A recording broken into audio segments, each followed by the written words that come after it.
Hi, Sandy Mackey. Hey, Curtis. Here with Conversations with Ask the Pool Guy. And Penny. And Penny hanging out here. Who you can't see. She might be able to, never know.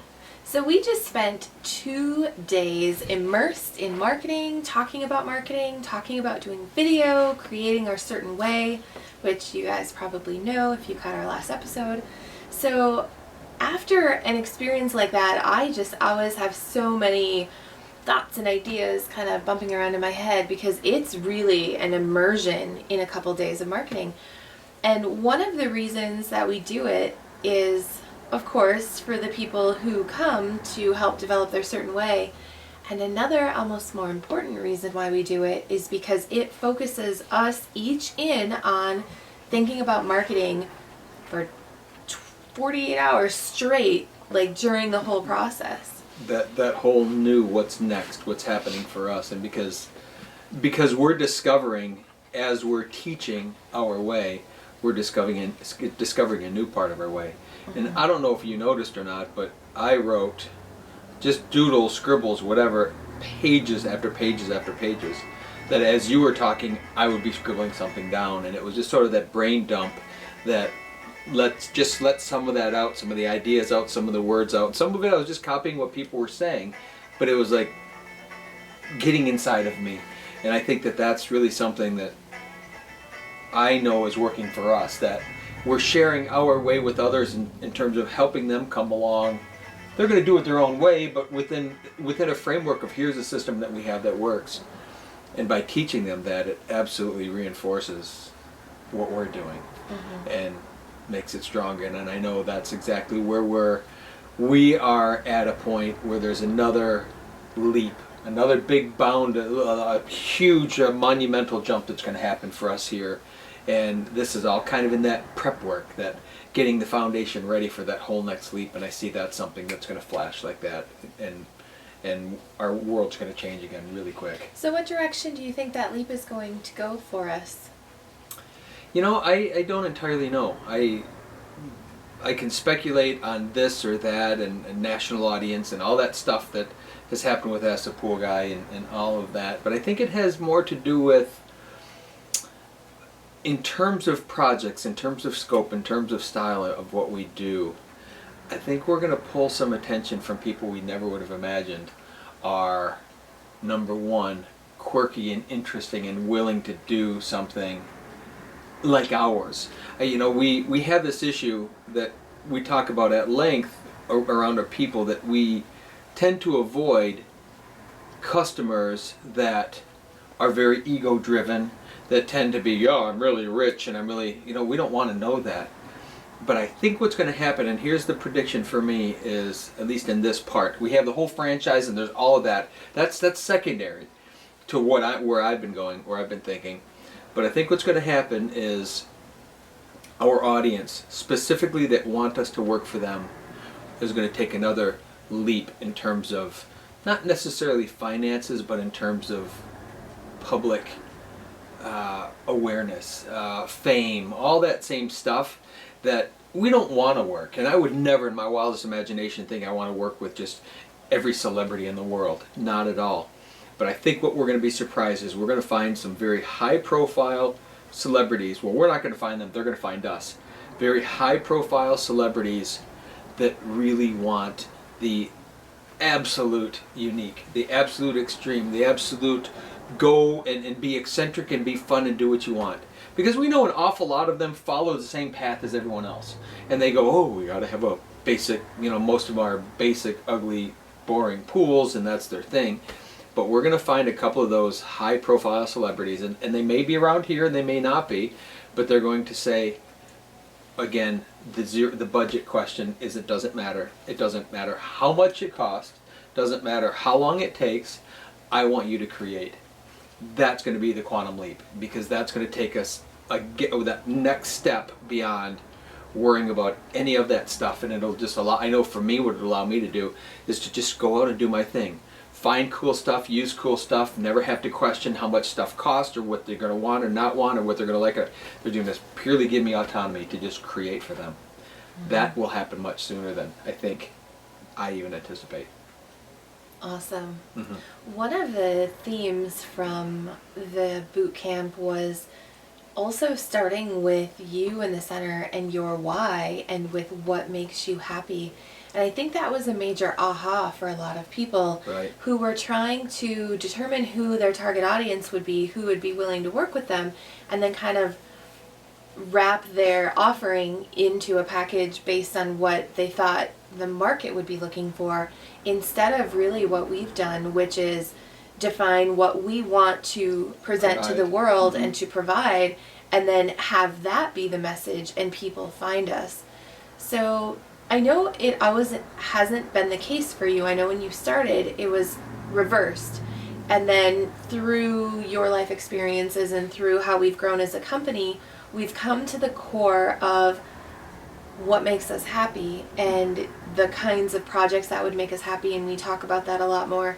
So I guess just for the sake of the audience that I know pays attention to us, if somebody is looking at us and they're saying, that's nice, I mean, I can see how you can do that, but I'm not ready, I'm not quite there, I don't know, I would love for that to work for me, but I don't know that it could, what kind of advice or thought process could they start to go through to feel the same way that you do? How could you explain that? I think there's just a few basic things. They're not easy, but they're really basic things. And the first one, we talked at length about that target audience, and you stepped right around it just now in talking about so many people try to figure out the target audience, and then how can my offering work with that audience, and how do I provide what they want? And that's very much what we've been trained to do. But I think kind of dancing around that a little bit more is when we become confident enough in our what we do and what we are passionate about and what we love to do. We define what we want to do, and then we find the audience for it instead of defining the audience. And I would imagine as we sat there and we went through that process of defining the audience and helping figure out that target, I imagine an awful lot of people in their room were thinking, well, I got to have a guy with money, and this guy's going to want this, and it was all money based. It was all sort of, well, my target audience has to make this much money because I need that money from them, and it's that point of desperation almost that allows the market to push the company versus the company deciding what the market should be. And so much of that is dollar based. Everyone thinking, well, I would like them because they would buy my service. Everyone's worrying about someone buying their service versus I want to provide this thing that gives me so much joy, and by the way, it's this gift that I'm giving to them, and by the way, they hand me cash coming back. And that was something I was trying to really impress late yesterday was what we're doing is a gift. Whatever you're selling, whatever your process, whatever your business is, it's got some long-term effect in those people's lives. Otherwise, you wouldn't be doing it. Now, I can see if you're a commodity product guy who makes toilet paper, it still has long-term effects because what you do today to keep yourself clean helps you tomorrow. But it's more disconnected. But for any small business that's really intimately involved with people and other businesses, you can really look long-term. And that's what I was doing. They're trying to share with them that when I view and I'm involved in this construction and this process, I'm giving that period of my life as a gift. Because at some point, I could have had that time to do something else and I didn't. That was a choice I made. Now it could be because of money, because of work, because of whatever, but it's the choice that I made. And when we can get people to think from that perspective, they can now look at themselves and go, what do I want to offer? And then let the customer work into my paradigm versus me trying to squeeze myself into everybody else's life. Why don't I create the life that I want and see if they'll fit into it? So I think that's kind of the first distinction, that we all have that choice. Most of us don't take that choice because out of fear. The big fear, and I was really appreciative of Katie sharing the story about me sitting in the truck with her saying, if I say no, are you willing to go without food if I say no to something? And that's kind of what it had to get to me, is I had to break it down just into the bare basics of would I be willing to live under the bridge in a cardboard box, and would I be willing to bring my family there? Based on saying no to something that I didn't really make my heart sing. And I was glad that she brought that up, because obviously she got it. She figured out what I was trying to say. And she also mentioned that we never went a day without eating, whenever anything. But those, But you those scary... confronted your deepest fear about it. Very much so. And in that case, I was sharing it with her, but we did, in fact, front and center decide, no, we're not doing some stuff. And once we did that, that changed everything for us as well. And I think it's probably because, number one, now there was space open for that really cool project, or that really cool customer, that really cool... And the project is important for us with what we do. The project's important, but you know what? The project is really secondary to the customer. And if we focus on the project, if we focus on that thing that we do, we lose the essence of who it's for. But if we focus on the customer and go, this is about them, and this is about our relationship and the experience with them, and by the way, we build them a pool. And again, that's one of those subtle flips that has that. Doesn't have to happen. I suppose a lot of people never do that, but it makes it a lot yummier. It makes it a lot more fun. It makes it a lot more engaging. So, do those answer some of that question you were? It does. Okay, because I get lost in all of that because I get so excited about it that I want to make sure that I answered some of what you're thinking. Okay. So, a few of the people that we spent time with over the last couple of days are an author who's writing a fiction novel, which will be super when it comes out. A couple of women who are starting a nature sanctuary, inner wisdom sanctuary in Maine, which is great. Home builder and custom kitchen expert. Steampunk airships and reclaimed material artist, which I think he had a great aha too, because I know he's been worried, and maybe some pool people would feel the same way, that you don't want to pigeonhole yourself a little too much in one specific genre or style of building or anything else. And I love the aha that Dr. Steampunk had, which he kind of owned the steampunk genre for now, and as it came down to for him, his new mantra is, I love to make shit and I want you to have it. And that is one of the most brilliant things that applies in a lot and certainly in my case. In your case, you build shit, and I want someone to have it, and enjoy it and love it and things like that. So, simplifying a message down to what makes you happy, and at the core of him, that makes him happy. And his work happens to be steampunk airships and things made out of recycled and reclaimed materials put together in new artistic ways, which is very similar to your art, which happens to be just concrete and wood and stone and things like that, with reclaimed accents all over. So we really, when you get to the core of what you do, I know we've talked about this back in the past, we're a marketing company who happens to build pools. Dr. Steampunk now is a marketing company that does airships and things like that. And the writer, she's a marketer who happens to write books. And marketing has been overused in the advertising industry. And marketing, as I have come to define it, is sharing your certain way with the world, and your certain way comes from that thing that makes you happy. So those are a couple of really cool ahas that I just had that I think brought kind of that marketing message, the origin of marketing became so much clearer to me over the last couple of days based on those. Well, and it's that's sharing a certain way, but doing it in story form. Doing it in using words, because unfortunately we have to use words and images, and not unfortunately, but it's easiest to use words to create and form images, and yet we know that the words never really get the essence of it. They get us close, but they don't get us right there with how we feel. Which is why you use your words to explain it in as many ways as you can. And yeah, a lot of the marketing and sharing your certain way, we emphasize it's gotta be blogging. You've gotta put content, storytelling, certain way sharing out just about every day. You've gotta use photos and you've gotta use videos. And once you say it one way, then you've got to do it again. Which is why even in some of these podcasts, you'll probably hear us saying the same thing over and over again and saying it in a different way. You know, another fun thing that happened was We have a marketing club, of course, that many of you know that we meet with on Tuesday nights here at our office in Brighton. And we've had people in this boot camp that came to boot camp before with us. And some people were concerned that it was going to be the same message stuff. and it was going to be dull. And I know that people become familiar with what we talk about, and yet there were such new ahas.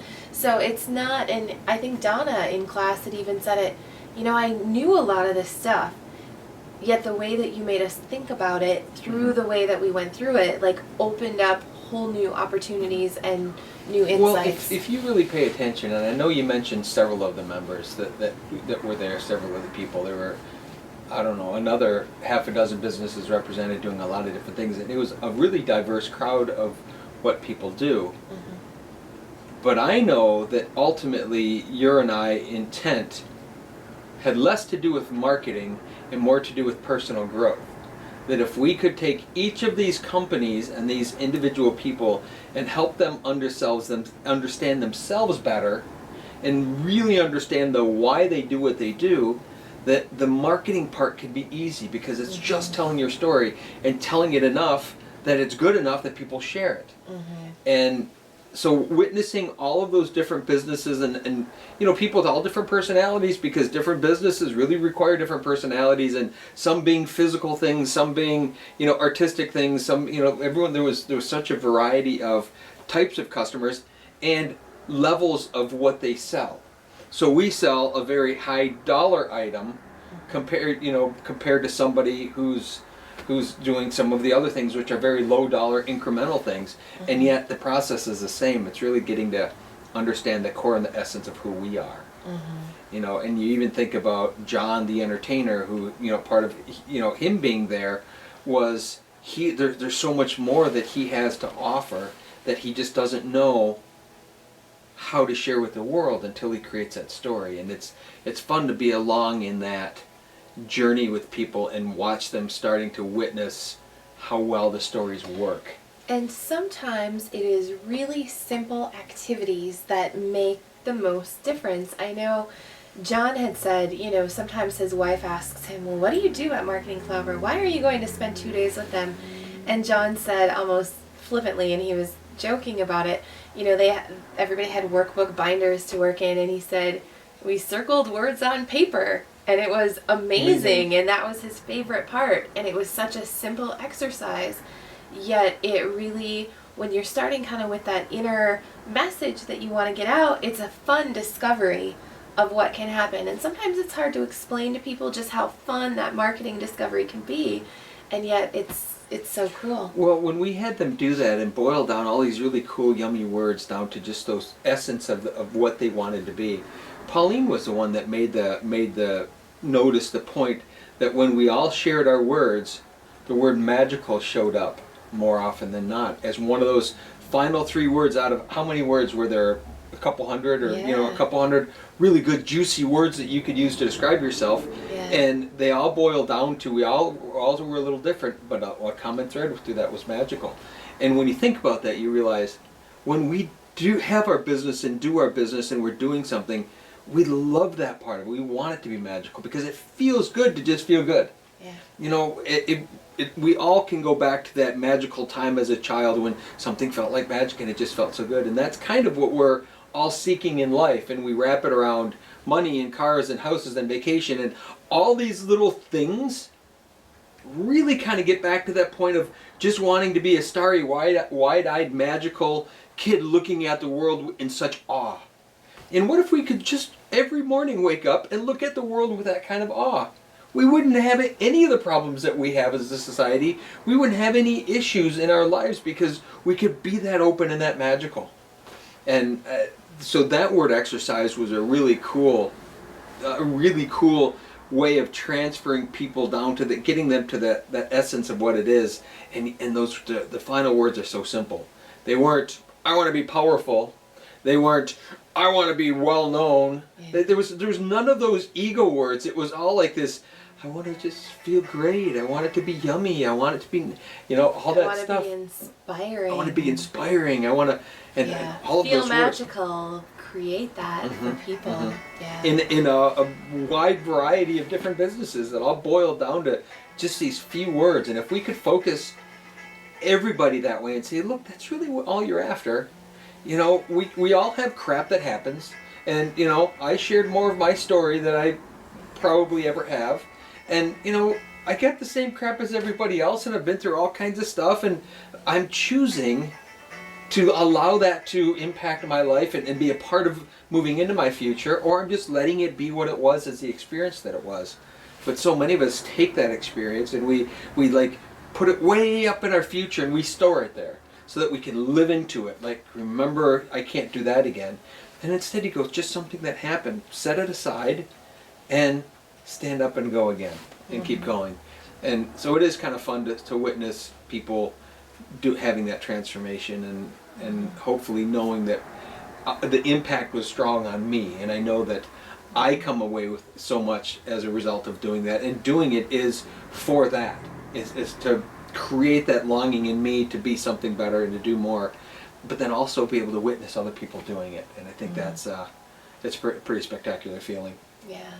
And it also puts us in a really unique position that we are a pool company that's not really a pool company.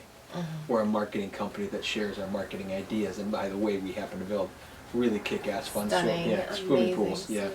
Yeah. So I just want to say you're welcome to everybody who heard the cell phone ringing and went to check your phone twice during this podcast. That's, you know, Par for the whatever. We aim to please. You're welcome. The dogs bark and the caravan moves on, so you just got to keep going with it. You got it. Yeah. So I do want to talk, I was thinking I'll just tease people and save this for next time, but I want to talk a little bit about the stuff too, because in our marketing tic-tac-toe board, those of you who are familiar with it, you know that we have 9 quadrants, and one of them happens to be the stuff. And one of the most fun things for me is that stuff square, because I love like creating and inventing new and fun things. And that was something else too. If you're struggling with stuff, like, so you're marketing and you're sharing your message, and then you're like, well, I need business cards, or I need brochures, or I need stuff like that. We had such fun conversations about how the steampunk artist could create little cardboard cutout airships on popsicle sticks and make those his business cards instead of doing business cards.